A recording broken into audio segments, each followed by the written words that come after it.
Hey everybody, we are going to talk a little bit about Chapter 11. We're moving through our book pretty quickly here, so Chapter 11 really focuses on safety in our classes, injury prevention, how to deal with an injury if it occurs within your class.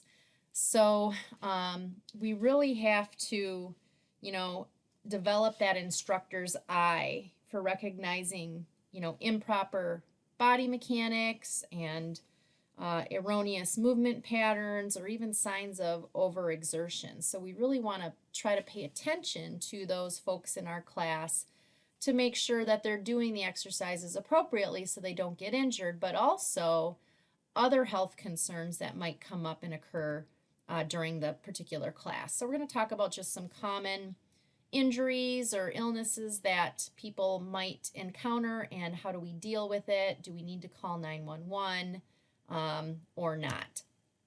So first of all, group fitness instructors definitely should be able to recognize observable signs and symptoms of even overexertion. So simple things like they might be nauseated, they could be dizzy, there could be a loss of strength. The form, there's a breakdown in form when they're performing exercises. So those are all cues that maybe they are overexerting or exceeding the limit of their ability. Okay, so we want to pay attention to those signs of overexertion where they're pushing themselves past that point of volitional control. Also looking for signs of illness, right? Maybe somebody is exhibiting signs of a heart attack or a stroke, for example, or asthma. That's something we want to be aware of and look for those particular signs. And then even injury. So when we do respond, we want to make sure that we respond within our scope of practice. What have we been trained to do? Okay, like for example, basic first aid. We probably have training on how to do basic first aid, but as far as administering medications, administering drugs, those are all things that are outside of our scope of practice. So we want to be cautious about, when we respond, what exactly do we need to do? So exercise-related injuries can range from acute to chronic. So acute meaning it happened right now, like that person was doing step aerobics and they stepped incorrectly off of the step and they twisted their ankle. So they sprained their ankle. That would be an acute injury. Chronic would be due to coming to step aerobics multiple days a week, maybe more than once or twice a day. They've developed this chronic injury like plantar fasciitis that comes with the repetitive pounding up, down motion of doing that step aerobics. So there's different types of injuries. So the key is to learn the characteristics and the most common injuries and illnesses that we as group fitness instructors might encounter in our class, and also understand the classic signs and symptoms of serious medical events. Knowing basic injury and illness management and when to call 911 is within the scope of practice of the group fitness instructor, and it's imperative to ensuring that our participants are safe.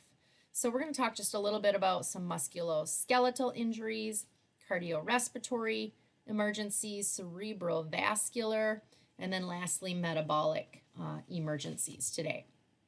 Also, we're going to talk about some environmental concerns and then even some soft tissue injuries. Soft tissue, looking at things like lacerations, which would just be a cut.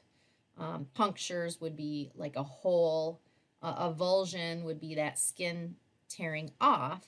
And then abrasions would be scrapes. And in all of these particular injuries, these soft tissue injuries, the goal is to really control bleeding. If we cannot control bleeding, that can be life-threatening and they could go into shock. And so therefore, we would want to call 911. Also, pregnancy-related injuries or emergencies are common. Women come to our classes who are pregnant, and even maybe just shortly after giving birth. So we want to recognize signs of those prenatal discomforts.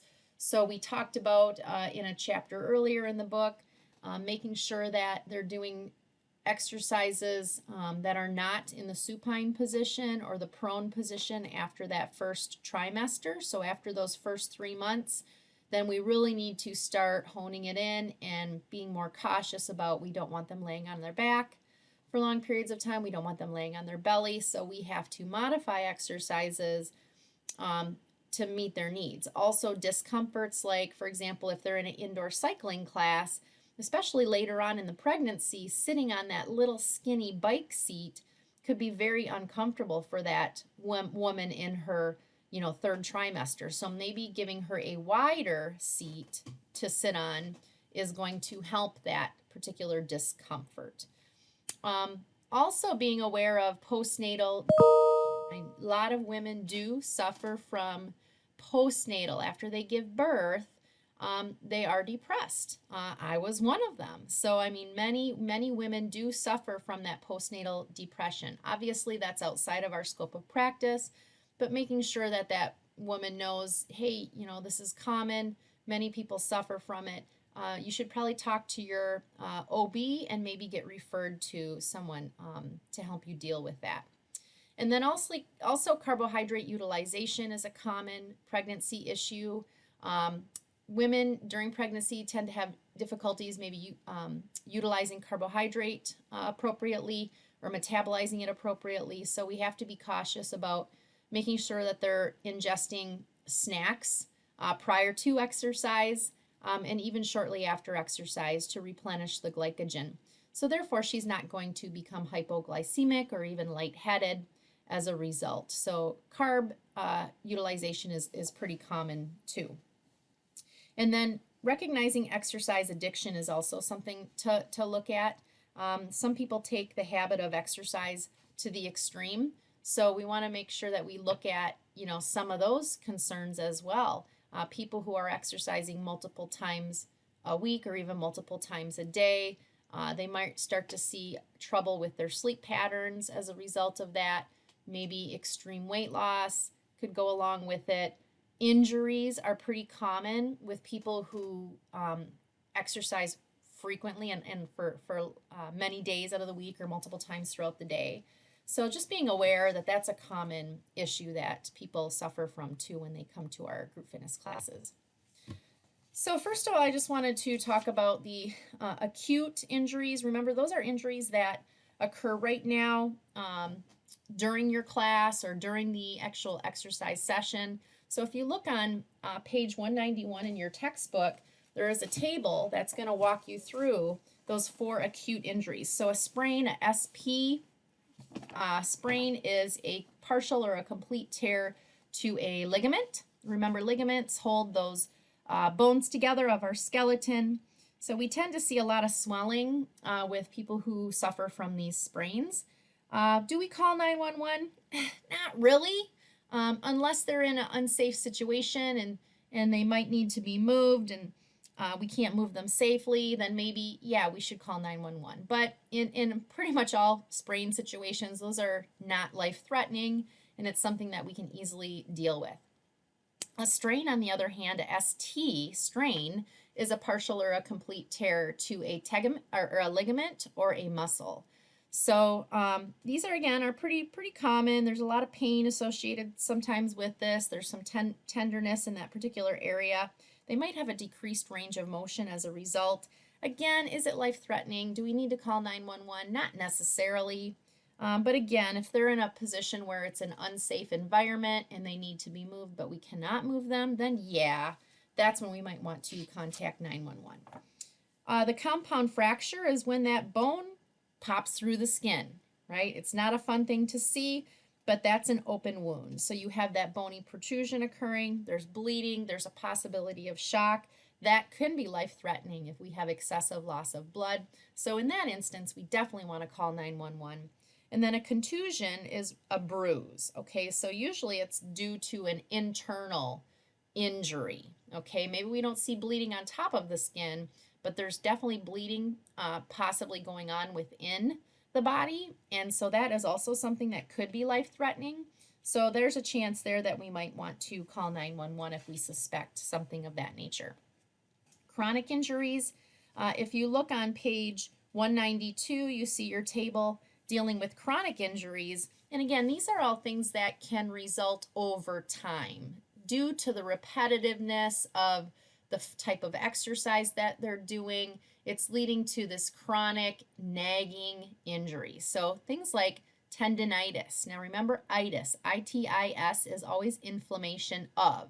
So in this case, it's inflammation of the tendon. So this, these pretty much for the most part, not life-threatening. We don't have to call 911. But how do we treat them? A lot of times it's appropriate rest periods, or maybe it's purchasing appropriate shoes, right, that are supportive enough to absorb the shock, so therefore we're less likely to become injured. Or maybe it's an appropriate warm-up. A lot of people jump right into exercise full bore and they don't warm up appropriately, and then all of a sudden the front of their shins start to hurt and they're developing these shin splints. So appropriately warming up. So I always say don't do too much too soon, too fast, because a lot of times that can lead to some of these overuse injuries as well. So longer warm-ups, exercising on appropriate surfaces, right? If you go out on a run and you're running on asphalt, that's really not going to absorb shock as much as if you ran off on the side of the road, more onto the gravel, for example. And therefore that might make it less likely that you're going to experience the shin splints. But these are all things. Plantar fasciitis is just that broad band of connective tissue on the bottom part of your foot. Sometimes people experience a sharp shooting pain in the bottom of their foot when they take that first step out of bed in the morning. That's a great sign that you have plantar fasciitis. And so that inflammation just is not fun to deal with. It will go away, but again, maybe it's proper rest periods. Again, it's maybe proper warm-ups, proper shoes. All of these things coupled together can help maybe alleviate and remedy some of these issues. So IT band syndrome, we talked about that back with anatomy. That IT band is that connective band on the side of your hip, basically. And that sometimes can have some pain, again, just from overuse. Patellofemoral pain, basically, at the top of your kneecap. Some people have that pain at the top of their kneecap. Impingements, especially in the shoulder area, occurs quite commonly with people. And then low back pain. That's probably one of the most popular ones. 80% of the population, that's 8 out of every 10 people, will suffer some sort of a low back injury or just that chronic pain. So these are all pretty common, but there are ways to alleviate and get around and even eliminate these types of chronic injuries. Next, let's take a look at cardiorespiratory emergencies. So really looking at heart attacks first. That definitely is one that is life-threatening. If you look at page 193 in your textbook, you'll see your table on cardiorespiratory emergencies. But basic signs to look for is that chest pain, especially chest pain that lasts more than, say, 3 to 5 minutes in length.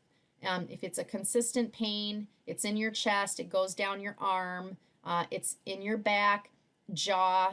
A lot of times women experience more pain in their low back and in their jaw versus in their chest. So women might exhibit signs a little differently than men do when it comes to a heart attack. They might just generally feel nauseated, anxiety, lightheadedness, sweating. Those are all signs or symptoms that a heart attack could be occurring. Don't let that person tell you, oh, don't worry about it. It's just probably indigestion. I ate something that probably didn't agree with me. The best thing to do is have them rest and relax. Stop doing what they're doing. Have them sit comfortably and call 911, right? So a lot of people don't want to admit they're having a heart attack. So it's important that we make them stop doing what they're doing and at least call 911 just to be safe. Asthma attacks, that's, where they have the wheezing, the coughing, that tightness in the chest. They might become a little pale because they're not getting oxygen appropriately.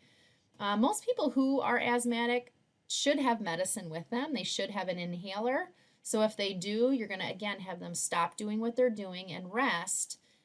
go get their medicine, go get their inhaler for them, bring it back to them, and have them take their medicine. I always tell people in my classes, if you have asthma, especially if it's exercise induced, it's always a good idea to take some of your medication prior to coming to my workout. But if we find that the breathing is not controlled after they take their medicine, then we definitely want to call 911. And then lastly, you have choking. Choking is, again, life-threatening, so we want to call 911, especially if we can't remove the object. But if they have a total complete blockage, then we definitely want to make sure that we ask them, if they're conscious, ask them if we can help, and then get behind them and do the upward abdominal thrusts. If they are coughing on their own, you just need to encourage them to keep coughing until obviously they can't cough on their own. Cerebrovascular emergencies, things like strokes or concussions or seizures, again, all life-threatening. We want to call 911, but recognizing those signs. If someone's having a stroke, there's definitely usually the worst headache ever. Number one, they have that worst headache. Numbness in the arms and the legs, especially more on one side of the body. Their speaking doesn't make sense anymore. They might be dizzy. They might be unbalanced. Maybe a facial droop on one side. Those are all big signs that somebody's suffering a stroke. A concussion, definitely shock is a big concern. They might have some blurred vision or sensitivity to light. They could even become unconscious. So those are life-threatening. And then lastly, a seizure. They might have the convulsions, the syncope, loss of coordination, clenching their jaw. If somebody does suffer a seizure, we don't want to hold them down in any way, but we do want to remove anything around them that they could injure themselves on while they're having that seizure. And then looking at environmental emergencies, if you look on page 194, you can see that table that deals with environmental emergencies. Out of all of them, the heat stroke is probably the one that's the most life-threatening, so that's the one that we want to call 911. So signs of that really is the hot, dry, red skin. So they're not necessarily sweating excessively, but the skin is just dry to the touch, but it's very hot. It might be very red. So they might have an elevated heart rate, anxiety, depression, an elevated core body temperature. So those are all big signs that somebody could be suffering from heat stroke, and that is definitely one that's going to be life-threatening. And then on the other side, hypothermia, excessively low core body temperature, so seeing things like shivering, tingling, numb fingers or toes, burning nose and ears. Exposure can definitely result in fatigue, lethargy, or even cardiac arrest. So this one is a possible. We want to call 911 if we start to see signs or symptoms like these down here at the very bottom. So let's take a look at this thinking it through question. Apart from the physical aspects of injury, many exercisers struggle with the emotions brought on by healthcare provider recommendations to temporarily reduce or eliminate exercise, especially if they were regularly active prior to the injury. As such, some participants might try to convince you to allow them to participate in a class before their injuries have gone through the appropriate stages of healing or prior to medical clearance for physical activity. So how would you handle someone who comes to your class who requests that you step outside your professional scope of practice and allow them to participate in your class before they've been cleared for exercise? Take a minute and pause the computer here and then write down what your response would be here.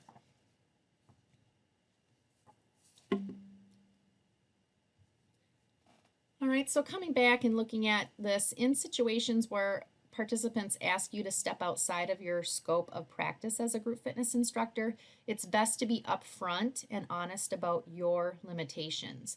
So in the example that we've talked about here, this might be a helpful statement. I appreciate that you're eager to get started with exercise again. However, because you haven't yet been cleared for physical activity by your treating physician, I'm afraid allowing you to participate in my class would be contraindicated and would expose you to undue harm.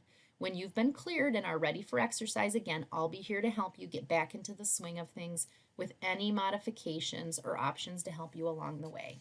So I always kind of turn it around and say, this is for your safety. We don't want you to further aggravate the condition. We don't want you to get injured. So let's just wait and get that release from your physician. So definitely we want to make sure that they understand that we're there for them.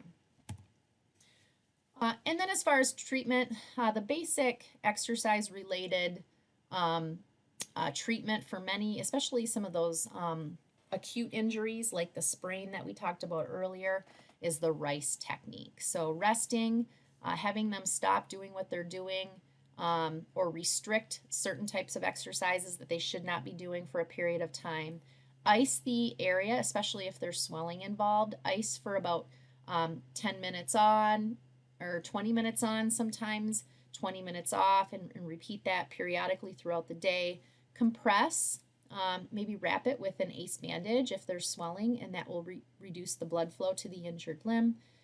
And then lastly, elevation. If there still is swelling, we can elevate that injured limb above the heart, and that will reduce blood flow to that injured limb and therefore also reduce the swelling. So again, knowing when to call 911 and activating EMS. If it's life-threatening, obviously that's a point in time when we want to call 911. Accident reporting, when the paramedics do arrive, we generally will need to share information with what happened and what was done in that particular situation. Or even at a facility, if we're an employee, we'd have to report that to our supervisor. But also keep in mind, all the information that we are reporting is protected by HIPAA. Okay, that Health Insurance Portability and Accountability Act, it's private personal health information. So we cannot be sharing this information with our coworkers, with our peers, with our people that we live with, right? It's all personal health information, so we have to keep that private and confidential and only share that with the EMTs, right, or the paramedics, or the the doctors that are caring for that person. So responsibilities related to injury prevention and management. We must create an environment in which our participants can achieve their fitness goals while also addressing each of their individual needs to ensure everyone's safety. So doing so requires knowledge of factors associated with injuries, methods for prevention, and appropriate modifications for specific injuries. So we can prevent injuries by carefully planning and executing every exercise class. So again, that goes back to careful planning, making sure your lesson plan is put together full, making sure that you have the appropriate exercises on there. Provide modifications for those people who have movement limitations. We want to make sure we're showing them those regressions, or, hey, instead of doing the exercise this way, I want you to try it this way so you don't further aggravate your condition. And address any injuries that might occur during that particular class. We need to address it right away and make sure that we take care of that person. And if that happens during a class, you can sometimes maybe just say, hey, we're going to take a water break and care for that person. Or you might give them a project to do, or a certain exercise to do, and say, I want you to do 25 sit-ups and 15 push-ups, and just give them a list of a few exercises and tell them go. Do that on your own while you're addressing the situation.